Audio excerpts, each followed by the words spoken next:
दरम्यान विरोधी खासदारांनी मुख्यमंत्री फडणवीसांची सह्याद्री अतिथीगृहावर बैठक घेतली आहे। खासदारांच्या मतदारसंघातल्या समस्या यावेळी मुख्यमंत्र्यांसमोर मांडण्यात आल्या। तर जिल्हा नियोजन समितीच्या बैठका होत नाहीत आणि निधी मिळत नाही अशी तक्रार मुख्यमंत्र्यांकडे करण्यात आली।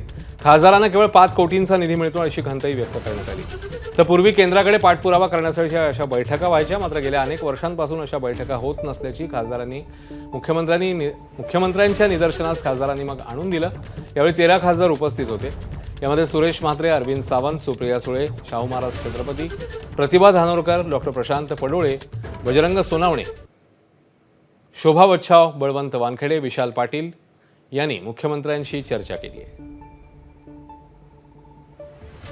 आता खासदारांना जेमतेम 5 कोटी निधी मिळतो। सर्वसामान्य माणसाला याची कल्पना नसते की हा निधी कशासाठी वितरित करायचा आहे तो।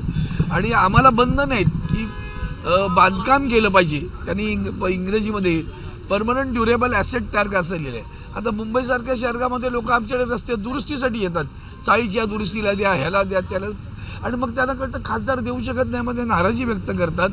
ह्या निधी आम्हाला जिल्हा नियोजनकडनं मिळाला हवा, पण तो जिल्हा नियोजनमध्ये जे नगरसेवक नाहीत, जे माजी नगरसेवक, माजी खासदार, अशा लोकांना पैसे दिले गेले आणि तेही खासदारांपेक्षा अधिक दिले गेले। त्याची एक तक्रार सगळ्यांनी केली। आमच्या खासदारांच्या मतदारसंघामध्ये काय काय अडचणी आहेत आणि त्यांना कसं त्यांच्या अडचणी दूर करायच्या आणि त्याच्यासाठी दूर करण्यामध्ये अडचणी काय येतात, आणखीन भेदभाव कसा होतोय, या दृष्टिकोनातून आम्ही मुख्यमंत्र्यांची बैठक घेतली आहे।